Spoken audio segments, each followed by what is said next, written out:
Saudações a todos vocês que acompanham o canal do Conde aqui pelo YouTube. Tenho o prazer de receber hoje aqui o deputado federal Zé Neto, José Neto, pelo PT da Bahia. Vamos conversar sobre tudo que está acontecendo hoje nesse dia histórico para o Brasil. Temos aí a votação que pode conceder a liberdade para o ex-presidente Lula. Temos o Glenn Greenwald conversando na comissão da Câmara. E o Zé Neto vai conversar um pouco com a gente sobre esses assuntos e muitos outros. Quero primeiro saudá-lo efusivamente aqui, Zé Neto. Muito obrigado pela entrevista e seja muito bem-vindo aqui ao canal do Conde. Tudo bem com você, querido? Eu que agradeço, sempre é bom estar contigo. E você falou tudo. Nesse momento, nós estamos vivendo um dia super turbulento, super histórico também. Quero abraçar a todas e todos que nesse momento nos dão audiência. E eu estou no meu primeiro mandato, fui deputado estadual 4 vezes, tive algumas experiências muito ricas, e, inclusive fui líder de governo por 8 anos, 4 anos de Wagner, 4 anos de Rui, lá na Bahia, e já cheguei aqui um pouco já vivido na política. Mas o que eu estou assistindo aqui todo o tempo, essa declaração hoje do presidente do Senado, que foi muito feliz, inclusive, quando ele disse que se fosse com um político, o que está acontecendo com o Moro e com o Dallagnol, ou um deputado, ou um senador, ou um vereador, ou um prefeito, estariam presos. Hoje estariam presos. E isso eu acho que ele está sendo muito sensato, porque nós vimos uma rigorosidade excessiva, uma utilização por muito tempo aí, desde o mensalão, veio o mensalão, veio o petrolão, veio o Lava Jato, tudo isso aí na teoria do fato, como uma coisa predominante, que é isso.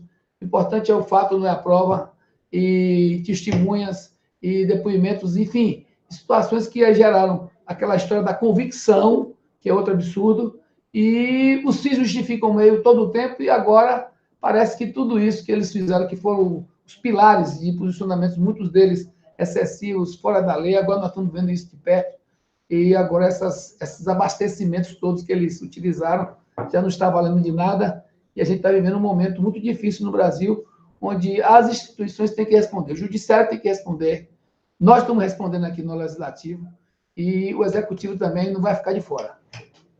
Perfeitamente, deputado. Eu quero dizer que eu vou apresentá-lo aqui devidamente ao nosso público, que está chegando aqui para acompanhar essa transmissão. Eu estou conversando aqui com o deputado Zé Neto, do PT da Bahia. E vou dizer para vocês aqui, para a gente conhecer um pouco quem é o Zé Neto. Ele estava dizendo aqui que foi líder e tal, que trabalhou no governo Jacques Wagner, né? Então, eu vou dizer aqui um pouco da biografia do Zé Neto para todo mundo saber aqui, né? Nos anos 80, ele cursou e formou-se em Direito pela Universidade Federal da Bahia, onde se engajou no movimento estudantil e iniciou sua luta por políticas públicas. Foi eleito vereador em 2000, tendo sido mais votado em sua terra, Feira de Santana, o que o tornou o primeiro vereador pelo PT no município. Tendo uma atuação marcante, Zé Neto foi eleito em 2002 deputado estadual, sendo reeleito em 2006, em 2010 e em 2014. Nessas duas últimas, inclusive, nessas duas últimas eleições, ele foi o deputado petista mais votado da Bahia. Depois eu trago mais algumas informações aqui sobre o deputado Zé Neto. Zé Neto, você falou um dado muito importante. Você está chegando em Brasília agora. Você trabalhou toda a sua vida na Bahia, como deputado estadual, como vereador, e agora você já tem uma larga experiência, mas Brasília tem algumas peculiaridades, né? Você poderia falar para a gente como é que está sendo essa sua experiência nesse momento aí em Brasília?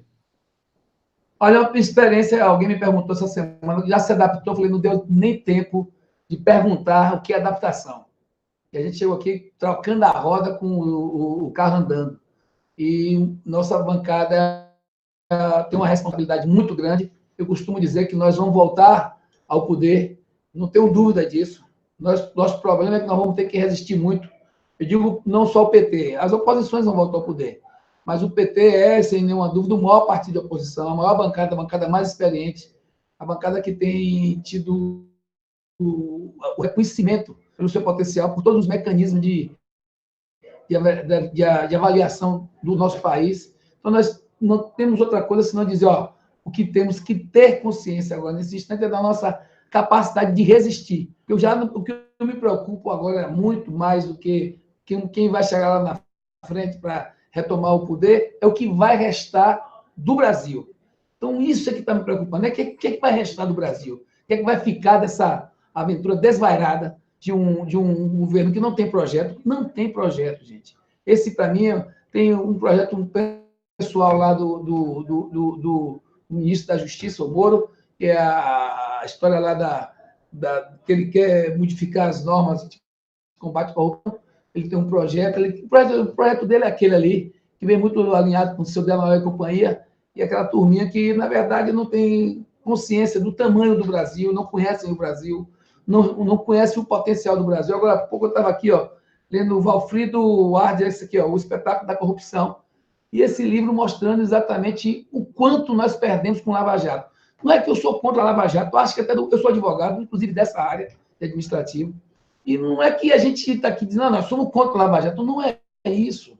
É que a Lava Jato, de um conceito de ação, era até muito interessante. Mudou, inclusive, vários parâmetros do ponto de vista do combate à corrupção e da prisão de pessoas que antes eram incólumes, ninguém podia pegar, ninguém podia tocar. Então, isso mudou. Agora mudou porque encontrou um ambiente e instituições muito mais fortalecidas. O Lula, ele fortaleceu desde da CGU. Eu me lembro que quando o primeiro governo de Lula, quando a CGU começou a agir, às vezes pegava alguém nosso, alguém dizia, vai pegar alguém nosso. Não tem conversa. É sorteio e quem for pego vai investigado. A CGU trabalhou, o Valdir Pires foi ministro, o Age foi ministro, 2 baianos que fizeram um trabalho excepcional à frente da CGU. O Raj era baiano também? O Jorge Raj? O Age é. É baiano, né? É claro. O Jorge Raj fez um trabalho magnífico. Federal. Magnífico. 2 homens de bem fizeram um trabalho excepcional na CGU, que, aliás, a CGU, lembre, tanto para o Mensalão, como para a Petrolão, como para a Lava Jato, foi quem mais trouxe elementos, quando se precisou de elementos na CGU, tinha. Porque tinha pesquisa, porque tinha dados, porque tinha informações. Da mesma forma, o Procurador-Geral da República deixou de ser o quê? O advogado, como era no caso de Fernando Henrique, era o advogado engavetador, né? Deixou de ser um engavetador.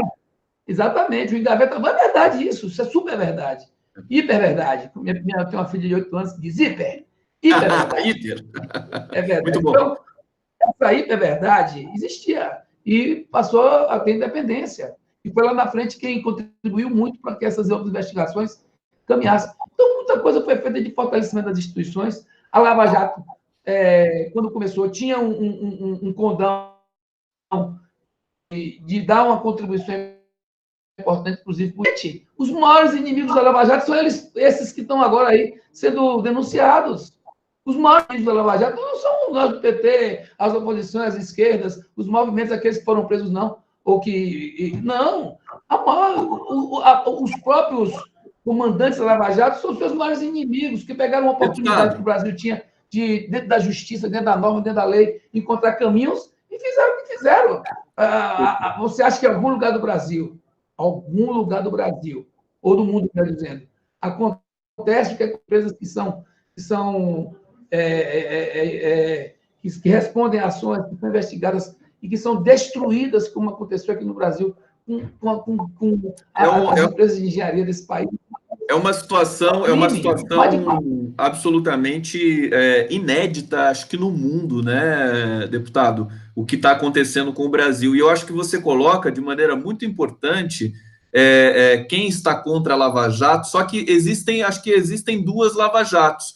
Uma que é essa operada politicamente pelo Sérgio Moro, cujas comprovações vão sendo apresentadas aí pela imprensa, pelo The Intercept, etc.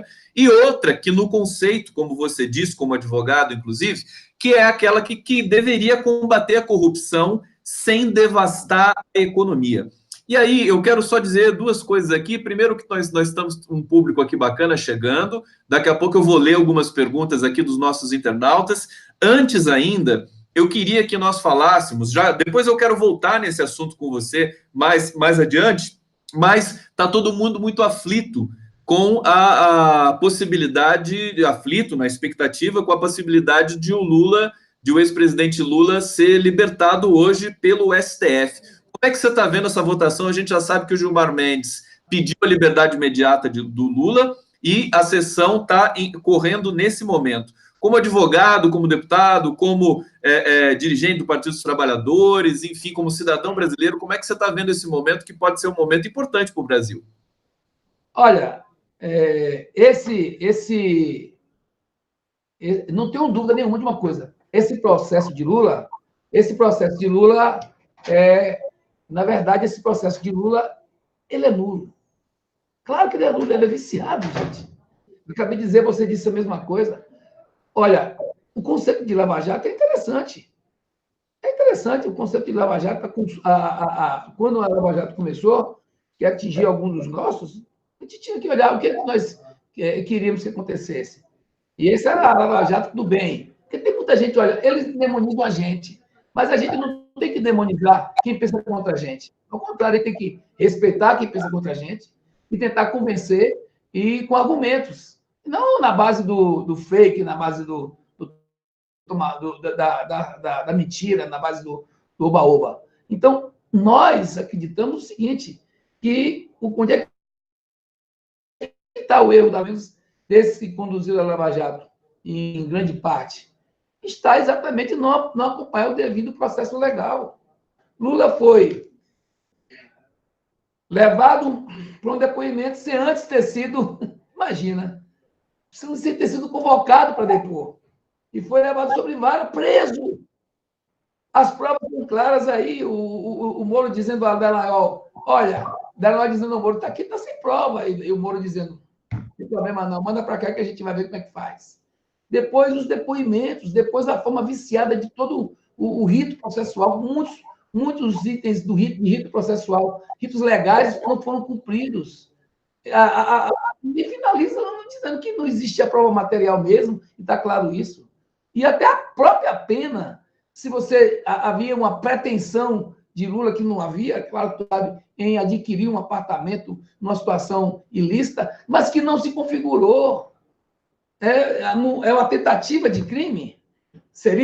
Era isso? Mas não, parecia que é algo muito pior. A coisa foi criada um estrengo que, em verdade, já era muito complicado e já vinha sendo denunciado pelo mundo, até a ONU. Chegamos a todos os cantos, do Papa Francisco à ONU, passando por todos os mecanismos de controle legal que, de forma séria, disse, olha, esse processo não tem como se sustentar. E agora está se mostrando que ele está extremamente contaminado de vícios que são vícios incorrigíveis. Então, o que está acontecendo nesse momento, a nossa expectativa é que o Lula seja solto e que esse processo de Lula seja anulado.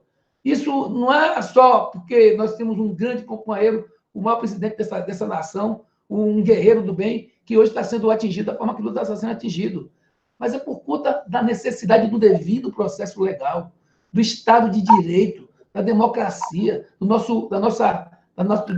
eu diria, do nosso ordenamento jurídico ser respeitado, porque temos que ter, daqui para frente, a retomada, a recomposição de nossas instituições, fundamentalmente as instituições do judiciário. E cabe ao Supremo, nesse momento, dizer, chega, deu o que deu, vamos arrumar a casa aqui. Deputado,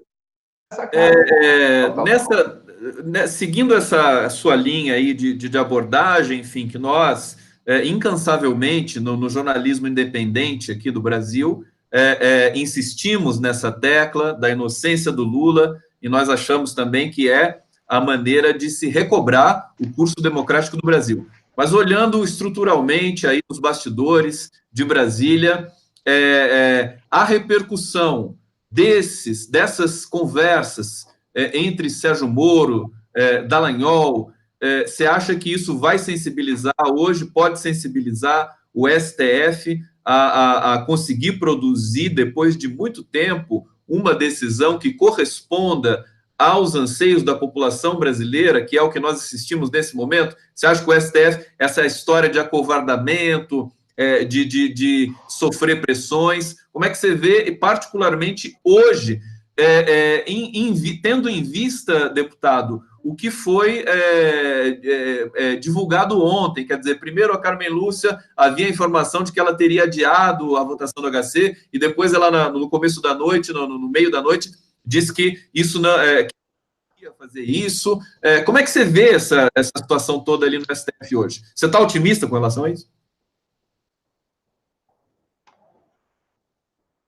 Olha, o que é que eu posso te dizer assim? Veja bem, o próprio Moro, o próprio Dallagnol e algumas entrevistas dadas, eles acabam dizendo que, bom, em parte pode ter sido. Ah, eu não lembro. Ah, aquilo eu disse, mas não foi bem assim. Então eles já estão reconhecendo que os diálogos existiram.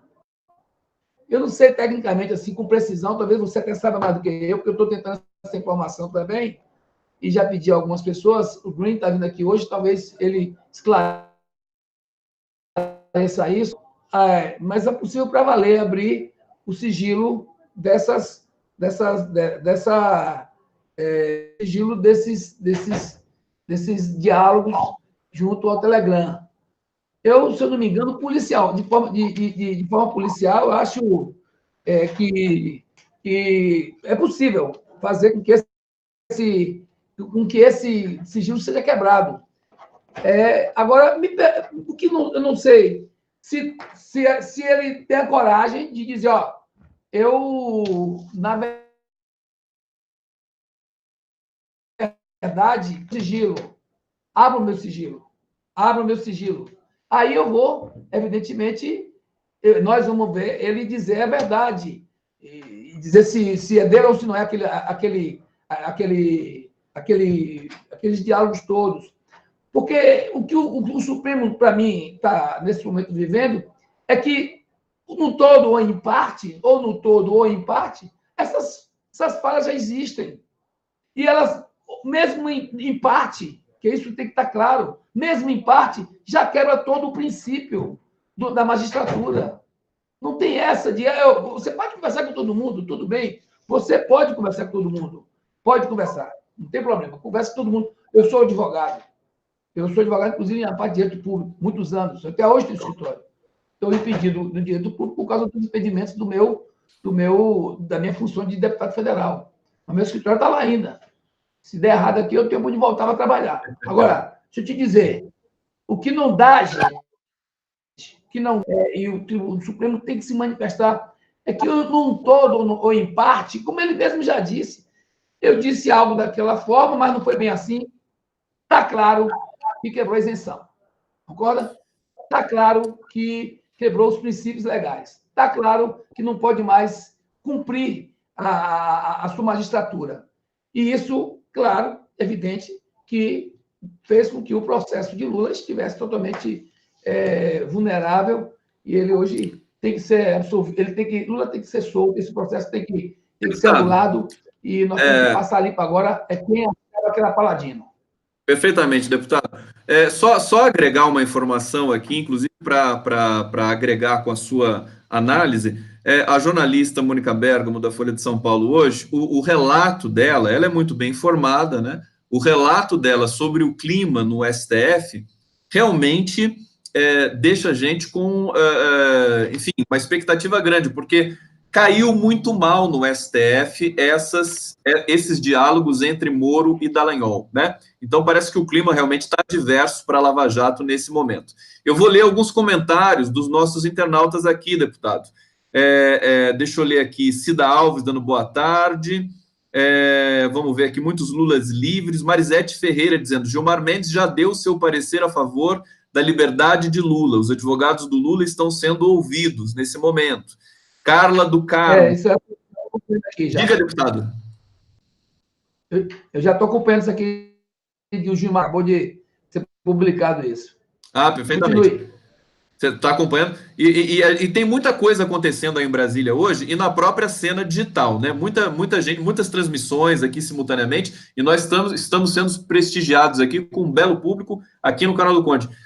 Deputado, vamos falar de outras atividades que você desenvolve aí em Brasília. Acho importante a gente falar. E primeiro mais um tema correlato aí com essa questão do Lula. O Johnny Saad, que é o comandante do grupo Band, né, de comunicação, ele se manifestou crítico à Lava Jato e parece que foi um sinal de que o empresariado brasileiro já está também um pouco está insatisfeito, quer dizer, perceberam que a Lava Jato destruiu a economia brasileira.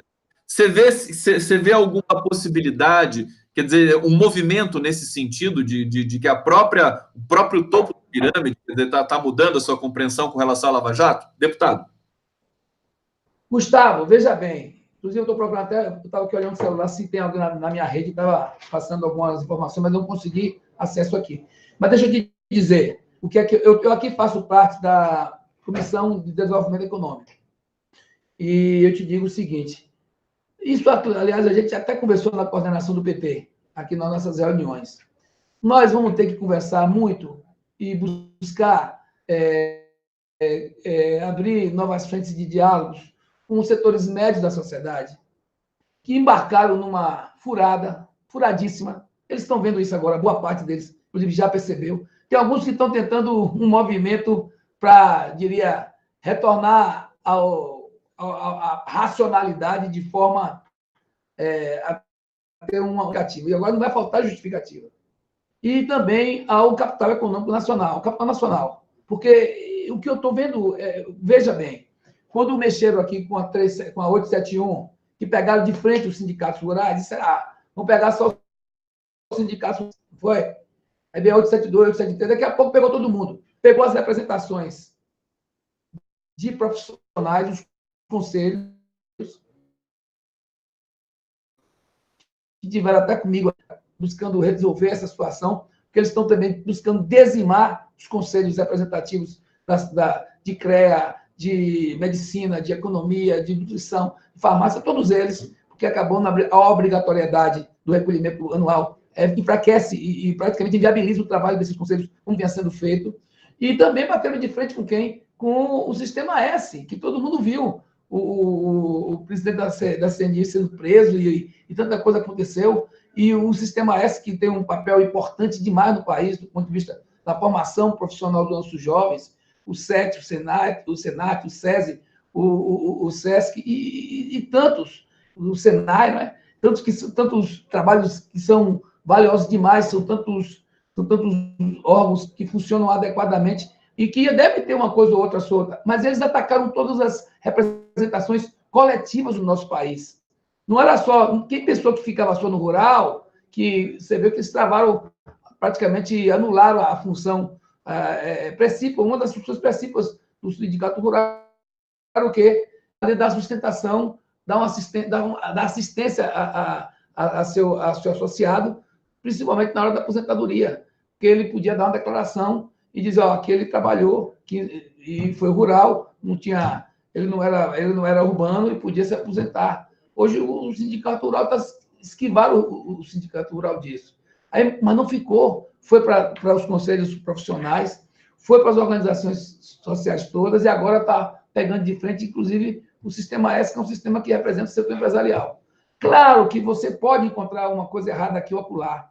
Ontem você viu na grande mídia, no Fantástico, essa semana, uma matéria a reforma agrária de forma avessa, né? Que deve ter alguma coisa errada numa reforma agrária também que nós estamos fazendo no Brasil, que viemos fazendo. Deve ter algum equívoco, aqui pontual, aqui ou acolá. Mas pegar isso e criar aqui isso e trazer isso para uma lógica de que o geral é aquilo, isso é um absurdo. Isso é manobrar a informação.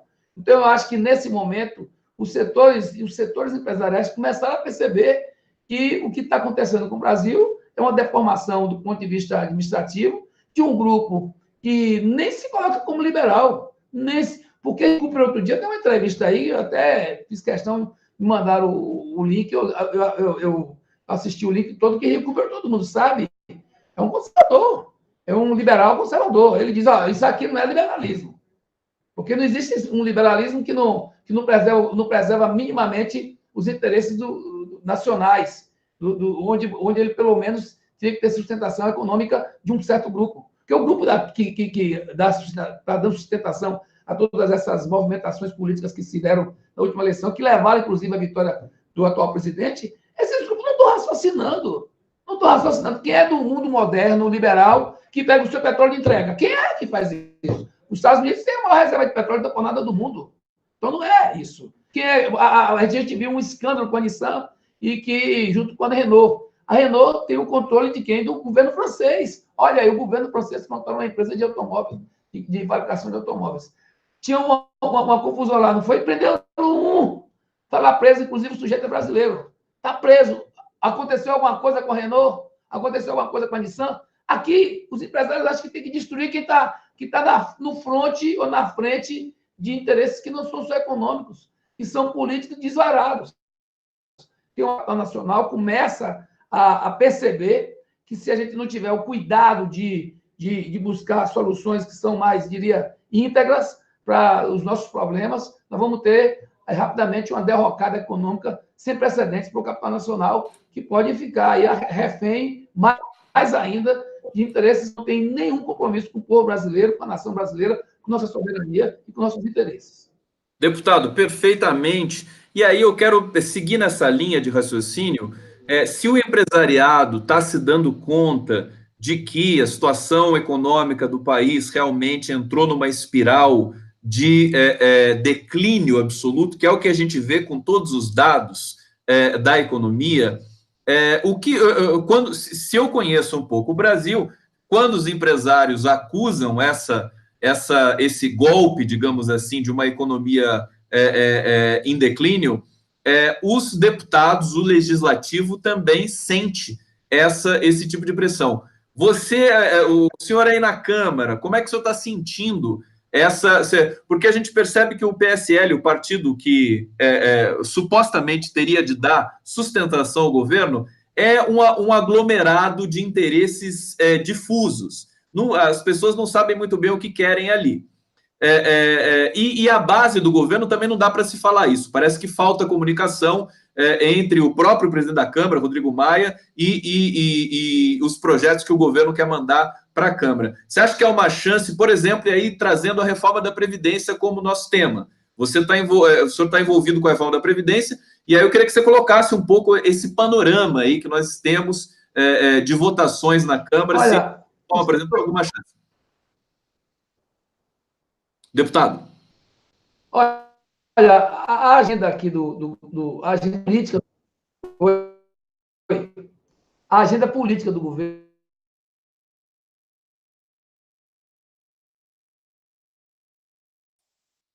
A gente está com um pequeno problema de sinal aí, deputado. Eu peço só um minuto. Acho que agora retomou. Tá.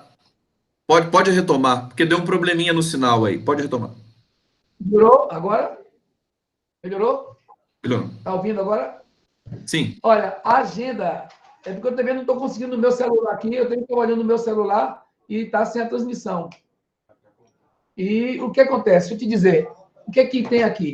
Tem duas coisas para a gente identificar. Primeiro, a agenda política do governo federal, ela não está conseguindo ser acompanhada nem pelo próprio PSL, que é um partido que cresceu de uma hora para outra. Me lembro muito daquele da época do Collor, que tinha lá também o partido do Collor, que cresceu rápido, lembra daquilo? Cresceu rápido, PRL, um partidão imenso, mas o PSL... consistência. O PSL é uma coisa sem consistência e muito imaturo ainda do ponto de vista do gerenciamento político. Não se faz política.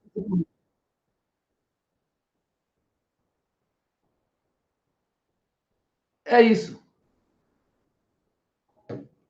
Acho que deu um pequeno delay na nossa comunicação aqui, mas tudo bem, é normal. As nossas transmissões pela internet vão nesse sentido. O senhor quer concluir a questão da reforma e do governo, que deu um trucamento, mas é melhor amarrar esse assunto. Então, a agenda política do PSL é estrambelhada, por conta do próprio governo. O partido não consegue se encontrar. Eu até tenho um relacionamento pessoal com algumas pessoas do PSL. Aqui a gente consegue ter um relacionamento pessoal com todo mundo, né? Então, a gente tenta, inclusive, sair um pouco daquela situação maluca que a gente viveu de ódio na campanha, que isso não vai levar a canto nenhum. Então, não existe uma agenda política de um partido que tem um projeto, que tem uma agenda política. Não existe isso. A mídia e a grande mídia e a presidenta da casa tem uma agenda que eles estão indo na agenda liberal por interesses que não são mais nem interesses do governo federal. São interesses da agenda liberal do mundo. E que eles, a reforma política, a reforma previdenciária, é interessante, os setores empresariais pensam que é interessante, então, bora nessa. O que é agora? É a capitalização, que é uma coisa absurda, que a gente vai bater, inclusive, eles retiraram a capitalização e agora, nos corredores da casa, o que a gente ouve em todo canto é que a capitalização vai voltar, que para mim, inclusive, é uma das pedras de toque a capitalização, que muita gente não está compreendendo a dimensão do que é essa capitalização na Previdência. E aí, essa agenda é uma agenda liberal, que, independente do governo estar muito mal com o Congresso, muito mal até com o seu partido, e muito mal com sua base, que é totalmente heterogênea, acaba todo mundo se encontrando ali, o Centrão, a presidência da Casa, a grande mídia, numa agenda liberal de interesses econômicos. É claro que está posto isso para a gente enfrentar. Mas é bom a gente não se perder nessa coisa. Porque, do outro lado, você vê a reforma da Previdência, ela vem, inclusive, traz um elenco muito grande de desinformação. Eles vendem o que não vão entregar, primeiro. Você pergunta qual é o próximo passo. Vamos lá, que desse tudo certo e economizasse 1 bilhão e tanto. Qual é o próximo passo? Não tem o próximo passo. Não tem próximo passo. Isso a gente percebe. Gustavo, vamos lá. Você tem hoje, vou dar um exemplo claro aqui para não tomar muito tempo. A Bahia tem 29 bilhões por ano de previdência. De todo o Estado, que chega para as pessoas que a Previdência, ou que recebe o BPC, que é o benefício continuado, certo? E também que recebem os abonos, que agora foram reduzidos e muito, né? Essa reforma vai reduzir os abonos aí. Quem recebia até 2 salários mínimos recebia abono. Agora é quem recebe até 1.300. Então, vai pegar de frente quem recebe os abonos. Que é um dinheirinho que traz para o comércio, para a indústria, para o serviço, para a economia de base. Vamos lá. Eles não estão passando isso para as pessoas. Você tem na Bahia 29 bilhões por ano de previdência. Sabe quanto tem de FPM, que é o Fundo de Participação dos municípios, nos 417 municípios da Bahia? Menos de 9 bi. Ou seja, a Previdência tem 20 bilhões a mais, aproximadamente, mais de 20 bilhões a mais do que chega para a Bahia de Fundo de Participação de município, que é quem mantém 96% dos municípios praticamente só com esse recurso.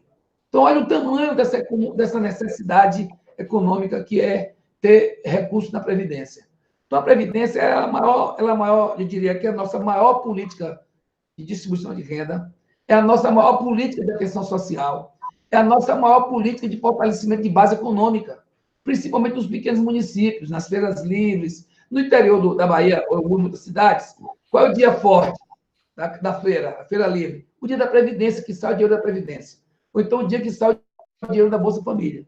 Isso é uma realidade, gente. Agora, você, pela ótica econômica, que às vezes não querem refletir, vão tirar do mercado 1 trilhão, que é onde eles querem chegar a 1 trilhão, não é isso?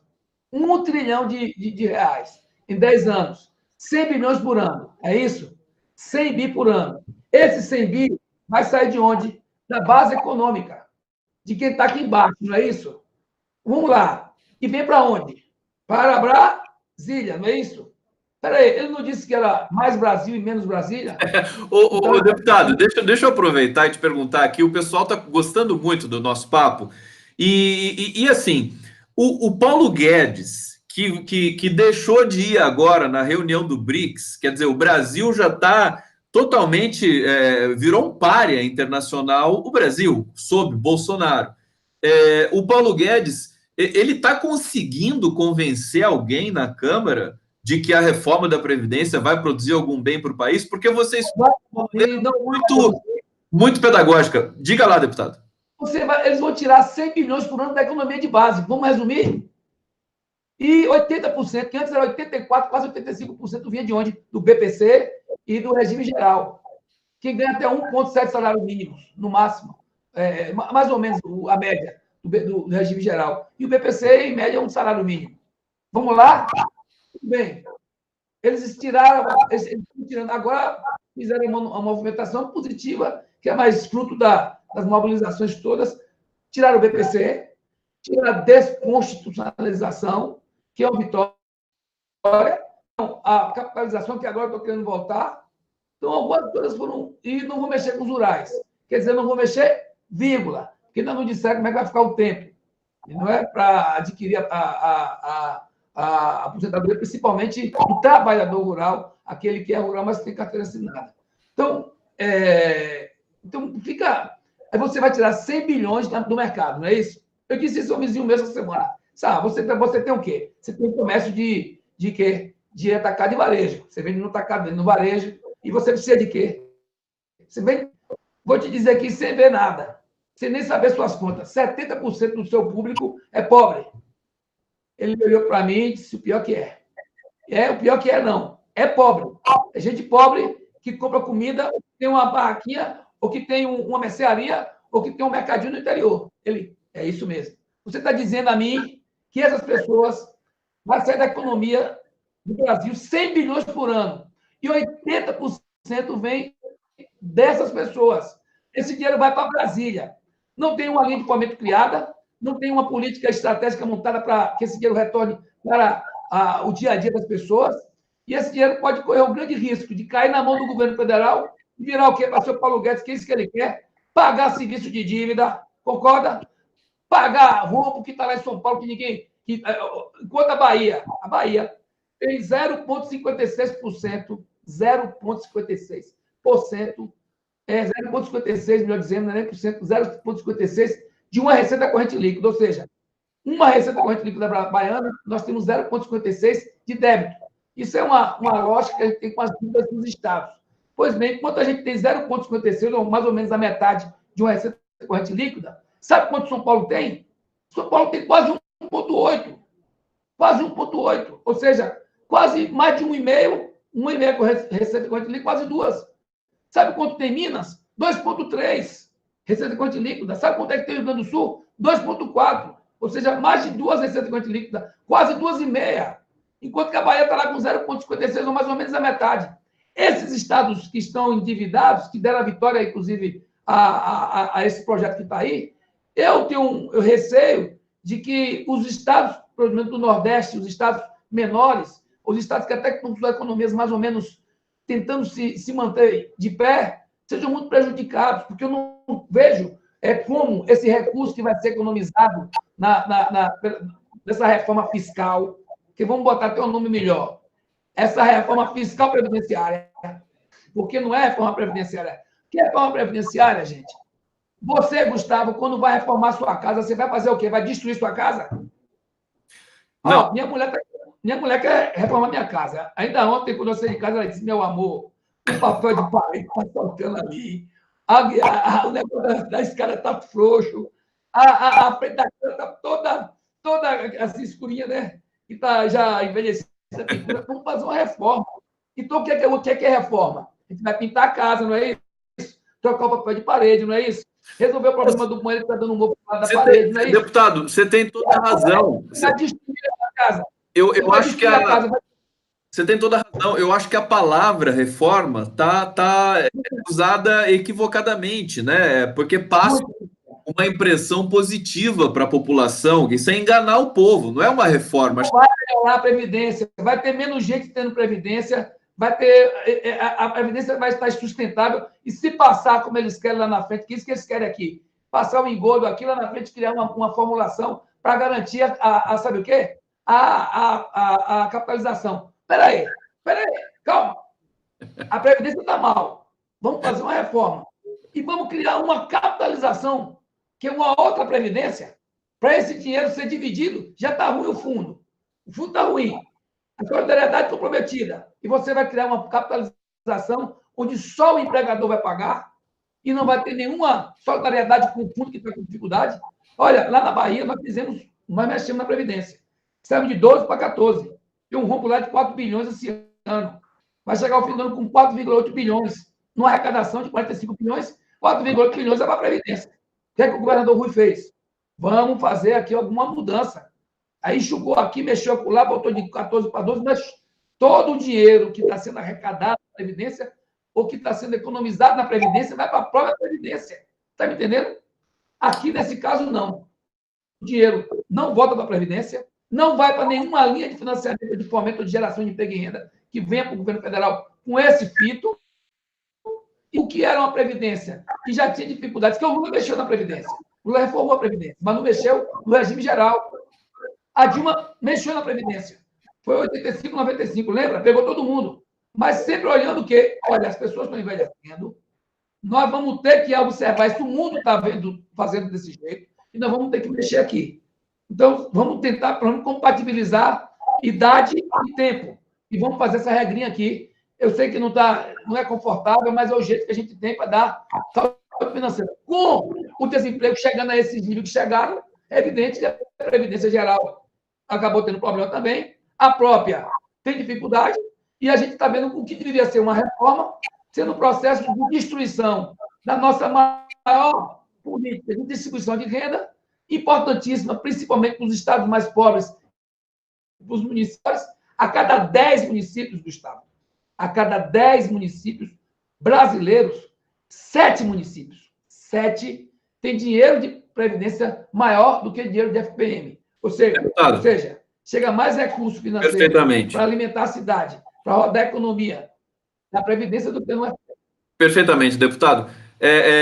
Enfim, é impressionante a sua clareza em trazer esse tema aqui para a gente. O pessoal está gostando muito.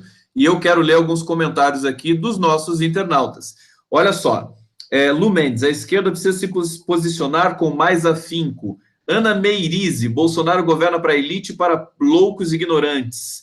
Cida Alves, querem passar a mão nesse fundo, canalhas. Ana Meirize de novo aqui. Zé Neto, esse povo pensa na reforma só para tirar do pobre. O povo está com medo. Como ficam nós, professores do estado da Bahia? Ana Meirize da Bahia, aqui dando um recado para você. Só finalizar aqui a leitura dos nossos internautas. O Brasil que eu quero é Moro e Guedes na cadeia, Lula livre já, Moro já era. Tem gente aqui que está dizendo que está amando assistir o Glenn também, que está sendo nesse momento. Enio Dantas Marques dizendo, você é o cara, Zé. Esse deputado é fera. E Lula livre, Miguel Ribeiro de Carvalho Espinheira Lemos. Deputado, eu quero ressaltar o seguinte, nós estamos num dia histórico hoje no Brasil, e o senhor está aí no olho do furacão, justamente em Brasília, está o jornalista Glenn Grunwald numa comissão, e nós estamos tendo no STF também a votação do HC do Lula. O Gilmar Mendes votou pela liberdade imediata de Lula, e aqui chegou uma informação de que o Fachin votou contra a liberdade de Lula, nesse momento. Então, muitas coisas acontecendo, enquanto a gente está batendo o nosso papo aqui, que a gente está conversando, e aí eu queria devolver para você e perguntar, o senhor participou do governo do Jacques Wagner, acho que foi secretário do Jacques Wagner, né? Queria que você contasse a experiência da Bahia. 4 anos eu fui líder dele. A experiência da Bahia, quer dizer, tão bem sucedida nesse sentido, e agora o PT ganhou com larga vantagem lá com o Rui Costa. Aqui você, nesse momento da Bahia no Brasil, na contracorrente, praticamente na contramão, aí do que acontece aqui no eixo do dinheiro, nesse eixo Rio-São Paulo, né, tão elitista que nós temos aqui. O que faz da Bahia acho que verdadeiramente um exemplo para o Brasil? Diga para a gente. Primeiro, eu quero falar com professores, policiais militares, policiais civis, agentes penitenciários, rurais, mulheres. Olha, para mim, não tinha que mexer no regime geral, não tinha que mexer. Os mais pobres pagar 80% de uma conta que não é deles. E quando eu digo os mais pobres, eu digo que não só os mais pobres, mas você que é empresário, que vende serviço, que é médico. Outro dia eu mostrei um médico dados. Falei, gente, amigo, você vai ser prejudicado em muito. Porque o seu cliente é esse aqui, ó.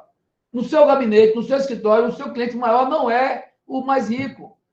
Quem é o mais rico? É o que tem um plano de saúde. No seu caso, não é esse. Quem paga a tua consulta, que é o teu grosso, que a maioria, o grosso são as consultas, não é esse. É aquele mais carente que não conseguiu o SUS adequadamente ou que faz um tratamento contigo, ou que vai para te procurar, e que mesmo pelo SUS vai te procurar, e você vai estar atendendo a ele, lá no hospital público, lá na clínica pública, lá no posto médico público. Então, mexer com esses mais pobres não é justo. Não é justo nem com eles e nem com nossas economias que já são debilitadas. Olha, o que deu certo na Bahia? Deu certo na Bahia que a gente botou o pé no chão, dialogou, conversou com as forças de centro, fez uma aliança pautada em trabalho, uma aliança pautada em competência, e diz, olha, a gente vai fazer uma aliança política, mas quando a gente bota uma aliança política, tem que dar um espaço político, diz, ó, tudo bem, o espaço é teu, mas tu tem que trazer alguém que possa realmente cumprir a tua tarefa, e isso tem acontecido. O nosso governador Rui Costa, ele tem tido, e muitas vezes tem que ser duro, não dá para ser todo o tempo dizendo viver de demagogia como esse daqui está vivendo. Conversa bonita o tempo todo. O tema dessas 2 semanas é se vai ter tomada de 3 pinos ou não. Que é isso, gente? É a história da CNH. É populismo. O que nós não precisamos nesse momento é de populismo. Nós precisamos de decisões claras, de enfrentamentos claros, de política pública, de projeto de país claro. E a gente não pode agora, por exemplo, agora nós temos entraves, nós temos que conversar olho com olho com os professores, nós temos que melhorar a vida dos professores. Agora também temos que exigir que eles também busquem mais qualificação, porque isso está na pauta de todos nós, para que a gente não fique pensando que estamos só protegendo. Agora, tirar os professores, isso é um absurdo, isso é um crime. Isso é um crime. Minha mãe é professora, eu via a vida de minha mãe, o que é que ela fazia, trabalhava 3 turnos para sustentar a gente, porque o salário era pequeno, trabalhava 3 turnos. Então, não é fácil para a gente admitir para alguém admitir que essa reforma vai ser boa para o país. Não vai ser boa. Então, aqui a Bahia acertou no diálogo, acertou na calibragem da política pública, acertou na distribuição de renda, na política que distribui renda. Continuamos hoje, mesmo com toda a dificuldade de Brasília, investindo, sabe onde? No campo, investindo na agricultura familiar, fortalecendo os mecanismos de proteção, tentando buscar cada dia que a proteção do ser humano. Nós saímos da lista da fome no mundo, e isso foi uma grande conquista. Hoje nós já estamos novamente na lista da fome, já estamos vendo novamente as sinaleiras lotadas de pessoas vendendo coisas, as marquises lotadas de pessoas já morando nas ruas, e o empobrecimento, assim, numa rapidez, numa retomada do empobrecimento, que isso afeta toda a sociedade, afeta com o desemprego, mais de 40% dos nossos jovens desempregados, afeta, sabe em que também, Gustavo, que muitas vezes a gente não está se dando conta, alguns não estão se dando conta, eu já me dei conta, que além do desemprego, num momento desse, sabe o que é muito difícil? É o aviltamento salarial, ou seja, redução de valores de salários. Por exemplo, você hoje contrata uma enfermeira por R$ 1.300 na minha cidade, que é Feira de Santana. Imagina, que absurdo. Um engenheiro por R$ 2.000. Você fazer uma faculdade, como é que paga lá o Enem? O Enem não, o financiamento. Como é que vai pagar lá? Então não tem como pagar o financiamento público. Porque você vai trabalhar para se manter, para ficar de pé. Porque com isso que está acontecendo, com essa falta de investimento de políticas públicas, de desenvolvimento da nossa economia de base, que é o que é mais grave, isso realmente nos afeta. E para completar, eu tenho um dado para te passar, até te dar essa pauta, que é uma pauta importante. Os estados brasileiros vivem muito de quê? Na Bahia, 81% da arrecadação da gente, sabe o que é? 81% de nossa arrecadação vem do ICMS, Imposto de Circulação de Mercadorias e Serviços, certo? 81% depende, então, de quê? Que é um absurdo, de consumo. Que o Brasil é assim que funciona. Infelizmente, mais de 73% da economia do país depende, sabe de quê? Do imposto indireto, do imposto regressivo. Ou seja, esse pobre paga muito mais, porque é regressivo. Então, a gente tem que mudar muito, muito rapidamente esse conceito de tem que ser imposto progressivo, quem ganha mais paga mais, quem ganha menos paga menos, e cuidar de que essa economia de base que agora vai tomar um baque grande se houver aprovação da reforma da Previdência, como eles querem, e isso vai gerar, evidentemente, uma queda muito grande, não só para o comércio, para o serviço, para a economia de base, mas também para as receitas fiscais de municípios e estados. No caso, no Brasil, a maioria dos estados tem mais de 80% de suas arrecadações no ICMS, que depende dessa circulação de dinheiro na base. Deputado Zé Neto, tenho que dizer para você que é uma felicidade conversar com você, porque você explica toda essa história da reforma da Previdência de uma maneira muito clara, todo mundo dizendo aqui, prático na explicação, dando os parabéns para o deputado, e eu quero também te dizer isso, quer dizer, é muito importante que você colabore. Lembra um pouco o Lula que sabe traduzir, né? Sabe traduzir para a população o que está acontecendo, quer dizer, da onde vem o dinheiro, o que tem de fazer. É isso que acho que o trato honesto com a coisa pública e com as linguagens que nós vamos desenvolver. E aí, querido Zé Neto, a gente está chegando aqui ao final do nosso papo, e eu sei que está muito intenso aí, acho que daqui a pouco você também vai para as outras comissões lá. E antes de terminar, eu sei que você é um amante da música, sei que você gosta muito de Luiz Gonzaga, e que o Lula, a música preferida dele é Asa Branca, né? Não sei se você sabe disso, né? Eu queria que você é um estudioso da música, como é que é a sua relação com a música do Nordeste, com essa cultura que é tão, que é tão necessária nesse momento de conflagração do país? A gente precisa reconstruir o país tudo de novo. Diga lá, deputado. Olha, inclusive, a gente está vivendo um momento fascinante, que é o São João. Eu estou, assim, um pouco rouco e estou com 3 ou 4 noites perdidas aí por conta do São João. Eu fui em 9 municípios. Tá do São João, deputado? Não está lá nas comissões? Fui em 9 municípios. Inclusive, antes do dia 23 para o dia 24, eu dormi em Cruz das Almas, que é o São João da Cultura, da Preservação Cultural, né? É o São João da Cultura da Bahia, um dos maiores São Joões do Brasil. É o maior São João da Bahia, é o de Cruz das Almas. E lá no São João de Cruz das Almas, você via... lá estava Mestrinho, tocando a música de raiz. Depois veio, nessa noite que eu tive lá no dia 23, Ademário Coelho, que é um forró, assim, da raiz, da nossa origem, né? Essa coisa toda. Então, a gente vive um momento, assim, de reafirmação de valores culturais importantes, porque na hora que essa crise está aí, tem uma música de João Donato que ele diz que a paz invadiu o teu coração, mas tem uma parte que ele fala assim, ó, a paz invadiu o seu coração, mas tem uma parte que ele diz assim, uma bomba sobre o Japão fez nascer o Japão da paz. Ele trata exatamente de Hiroshima, né?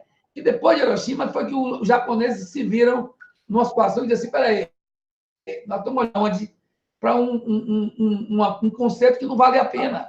Esse conceito imperialista não vale a pena. Vamos olhar para dentro, para nossas raízes, para nossa cultura, para nossa educação, para nosso povo, para nossa gente, para nossa economia interna, fortalecer o nosso capital interno nacional. E o Japão deu um exemplo para o mundo do que é essa bomba que eu digo, que talvez a gente tenha agora também recebido aí uma bomba, e agora, para sair disso, nós merecemos e precisamos muito olhar para essa cultura, para essa realidade nacional de uma arte engajada, de uma arte que tem fundamentalmente o interesse de fazer o bem ao país. Quando a gente olha para o Brasil, inclusive por dentro dele, você ainda vê muita coisa linda. O Gonzagão está muito vivo, o Dominguinho está muito vivo, os Mestrinhos da Vida, os Ademários Coelhos da vida, as Elvas da vida, os Alceu Valenças da vida, está tudo muito rico, e eu tenho certeza que nós temos que vencer. Talvez esses desafios todos que estão postos é para ver o tamanho da gente.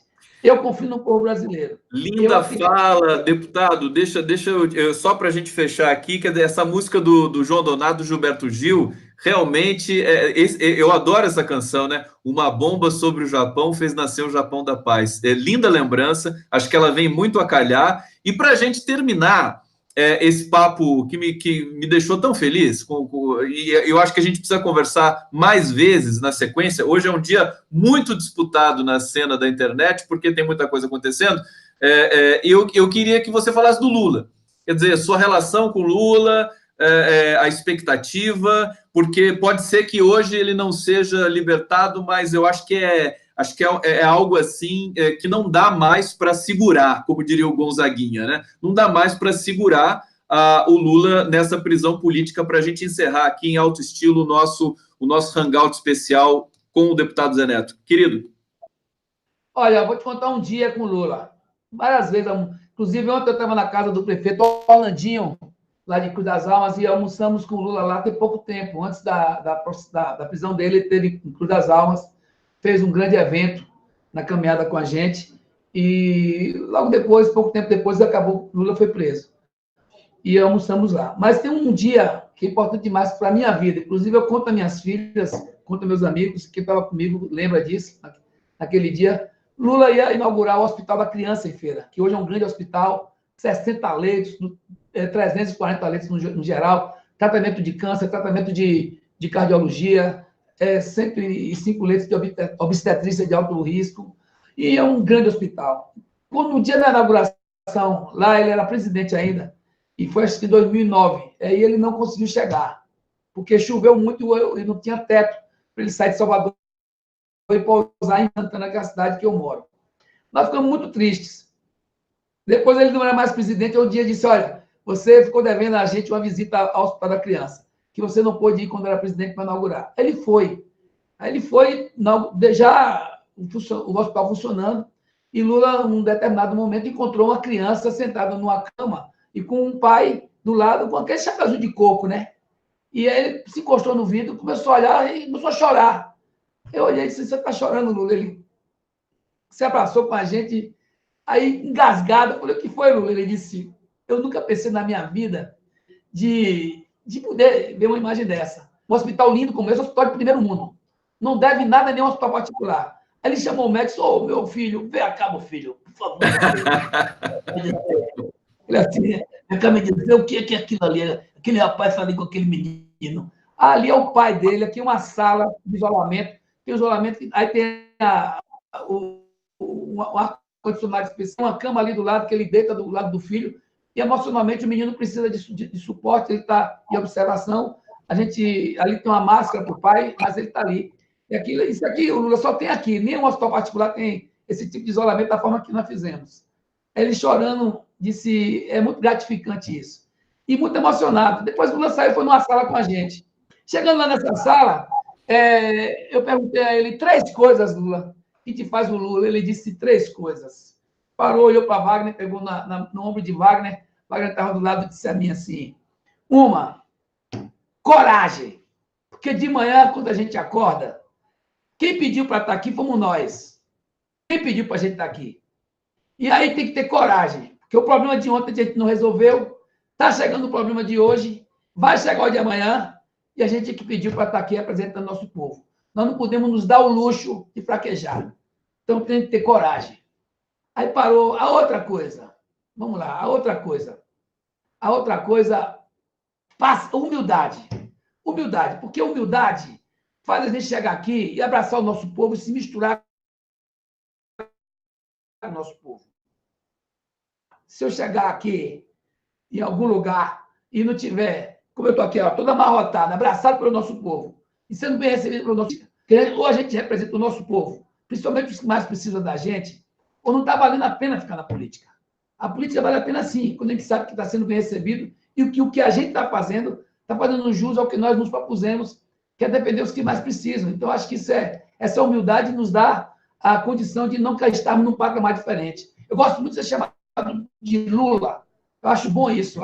O Lula é o vizinho, o Lula é o amigo, o Lula é o do jogo de bola, é o que está ali tomando uma cervejinha como parceiro. E a última coisa, que eu acho que aí você tem que aprender muito, aí pegou em meu rosto assim, com esse daqui, esse galego já me ajudou muito. Tinha dia que eu estava desesperado, ele me disse, ô, presidente, fica quieto aí que a gente vai passar por essa. Paciência, meu filho. Tenha muita paciência. Eu vou aqui liberar, viu? Tem uns cunhão maior do que as pernas. Quando apertar, você senta em cima dos cunhão, fica balançando as pernas, esperando as coisas passar. Então, tenha paciência para enfrentar a vida pública. Você tem que ter coragem, humildade e paciência, meu filho. Porque se você não tiver paciência, você não vai em frente. Então, a gente está torcendo muito que nosso companheiro amoroso, guerreiro, que entende a alma que veio aqui com a missão de nos fazer grandes, de nos fazer soberanos, de nos fazer uma nação que merece o respeito do mundo e que mostrou ao mundo e mostrou a nós mesmos que nós somos possíveis. Então, que hoje dê certo, que o Lula possa ser libertado e que a gente tenha certeza, que eu acredito muito nisso, Gustavo. Tudo que nós estamos passando é assim, muito difícil, não é fácil. É muita mentira, é muito fake, é muita loucura, é muita articulação para destruir. O próprio presidente que está eleito aí, presidindo, disse nos Estados Unidos, nós vamos destruir e vocês vão nos ajudar a construir. Os nossos adversários vão construir em quê, gente? vão ajudar a destruir mais, não vão construir nada que não seja de interesse deles. Então, a gente está vivendo essa afirmação de um povo que precisa estar altivo e que tudo isso vai passar e a gente vai aprender mais com nossos erros e nossos caminhos. No geral, a gente acertou mais do que errou, mas também tivemos erros e temos que refletir sobre os erros. E esse geral que a gente acertou, como nós acertamos mais no geral, eu acho que esses acertos vão ser um grande suporte para a gente seguir em frente e para que enxerguem na gente, não só no PT, mas nos partidos que construíram aquela aliança que deu certo, um recomeço, uma retomada de um Brasil que precisa muito de você, Lula, e que Deus te ilumine hoje aí, que nos ilumine, para que a gente possa ter o retorno do guerreiro aos nossos braços. Grande deputado Zé Neto, felicidade de conversar com você, sensacional a história sobre o Lula, eu fiquei emocionado aqui. Tem aqui o Luiz Fernandes está dizendo, meu deputado é retado, esse representa a Bahia, estamos juntos, Lula livre. Quero agradecer demais esse papo, muito obrigado realmente pelas explicações, pela esperança, por essa generosidade, pela simpatia. Realmente foi muito bacana conversar com você e me abriu muitas janelas aqui. Você pode ter certeza que eu vou escrever alguma coisa sobre esse papo aí e a gente vou conversar de novo depois. Quero agradecer. Aqui, deixa eu te contar aqui. Me perguntar, Zé Neto, e você, eu tenho que estar lá em Green, né? Eu tinha lá para Green, aí se marcada aí com a 247, vai coincidir, eu falei, não tem importância. Fique em paralelo. Agora, o 247 é tão importante quanto o Green. Acho que até mais.